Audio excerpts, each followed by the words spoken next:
Hey, it's Aphrodite, and this is Aphrodite's house. If you are new here, I just said I'm Aphrodite. So, I just did a video on my mystical Merlinite, and I'm just gonna kind of lump that into the astral projection series. Yeah, so with that being said, the next video that I have to talk about, because there's so much stuff that I'm trying to get out, is the Aztec dream herb, which is right here. Whoops, hold on. Let me seal up the bag first of all so I don't drop it. So, Aztec dream herb.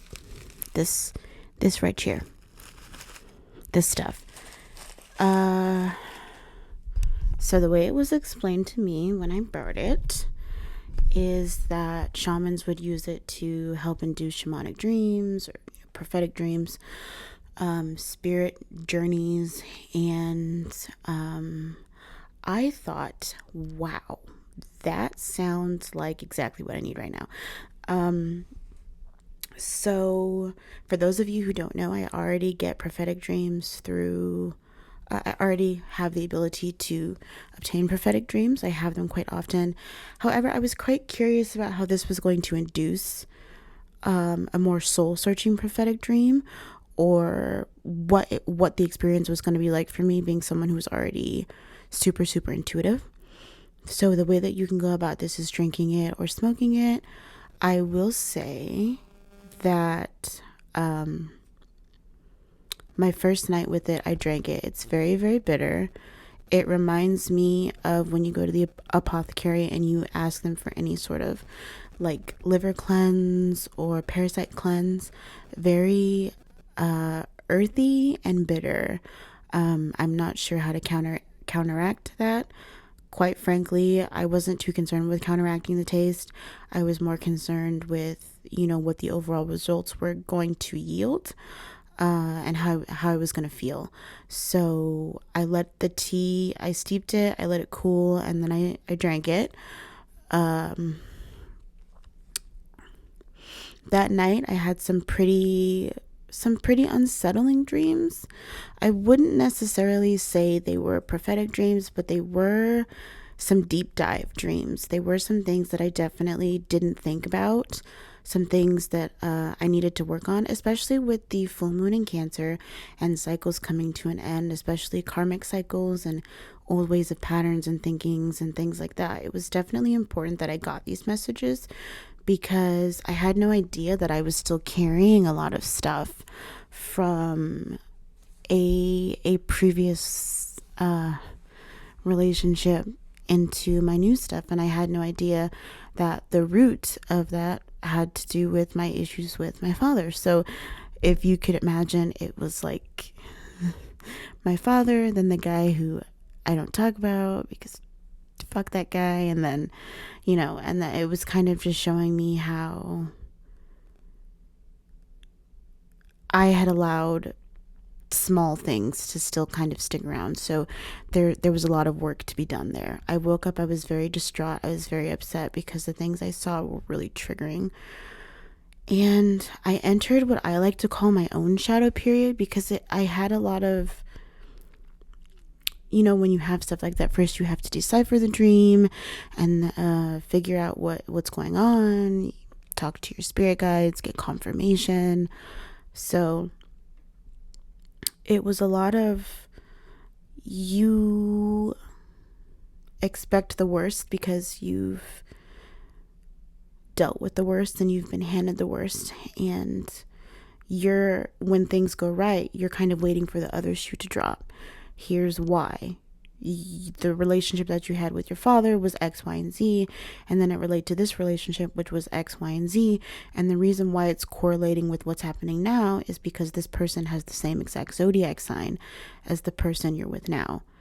There's no real parallels in their identities or how they function.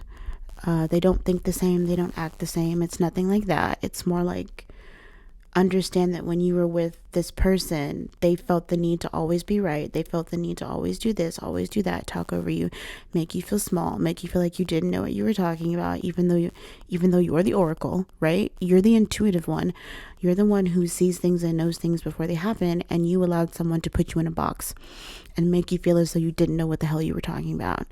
And now you're in a relationship where someone challenges you, and you're not allowing that to take its course. You're supposed to be in a relationship where your partner challenges you, not in a sense of like continuously challenging as in causing chaos and problems, but I hear what you're saying. I understand what you're saying. Now tell me why you think this. Tell me why you think this. And then once that's explained, it's like, okay, and I accept that. But can you go more into depth on that? And this is what I think, and here's why I think this. So how can we find, what is the middle ground here? I think I was always in a situation where I was so quick to yield and just be like, okay, then whatever you're saying is how it's going to be. And this Tia highlighted, you cannot do that. This is not a person who is going to accept that for you, and you shouldn't accept that for yourself either. And what's crazy is I didn't think I was still doing that, but there might be times where I really do just yield for the sake of not having confrontation, when in reality, sometimes a healthy debate is normal to find common ground. And I have to get over that fear of the debate, the fear of, okay, this person might know more than me, and yes, I'm going to agree with them, but it's not because I'm yielding. It's because it's logical and it makes sense, and it aligns with my values, and I'm willing to accept this because that's what it is. I think I was so used to, okay, yeah, whatever you say. Okay, yeah, whatever you say. And it has a lot to do with my relationship with my father, obviously, because when doesn't it? As a woman, as a divine feminine, you look to the masculine. You look, as a woman who is a divine feminine, I look to those who are in the same position as me. I'm trying so hard here because you can be female but have more of masculine energy. So please don't equate what I'm saying to your what you identify as orientation wise. There we go. Whew.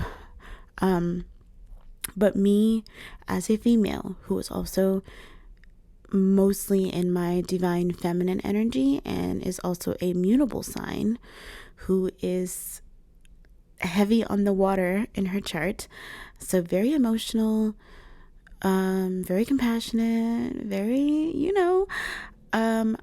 I looked to my father for those examples of how a man is supposed to treat a woman and what love is, and coming from a family of divorce and whatever else, every family has its things.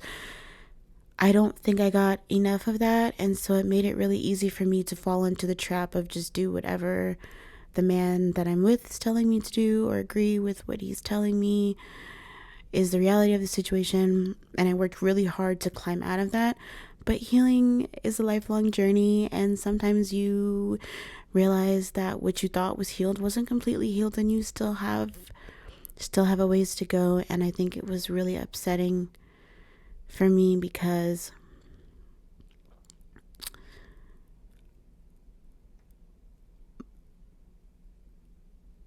my brain it fried when it realized I had more work to do. Not because I didn't want to do the work, it was just, well, shit, I thought this was something I really overcame, and it didn't happen. I didn't fully I still have work to do. And, but the fact that this tea highlighted all of that in one fell swoop in one session is crazy to me. Everyone has a different experience with it. I'm just going to tell you, I smoked it too, maybe like a couple hours ago, and I'm still having realizations on camera, and I'm trying very hard not to be like, oh, you know what I mean? But there's a lot that I'm realizing, and I definitely do feel like if you were considering taking this tea or you're curious about it, go to your local apothecary and ask if they have it, or, you know, talk to whomever is in charge and see what they say. But to me, it was very beneficial. I loved it. I mean, I'm loving it. I don't know when's the next time I'll actually drink it. Just because, like I said, very bitter. But I do intend to keep taking it. So every time I use it, I will update you on kind of the effects of how what it's doing for me next. I think that's really all I can do at this point as I continue to grow in my journey and try to grow and experiment and educate others on my experiences and learn, and then, you know, continue to educate. I mean, it's a full cycle.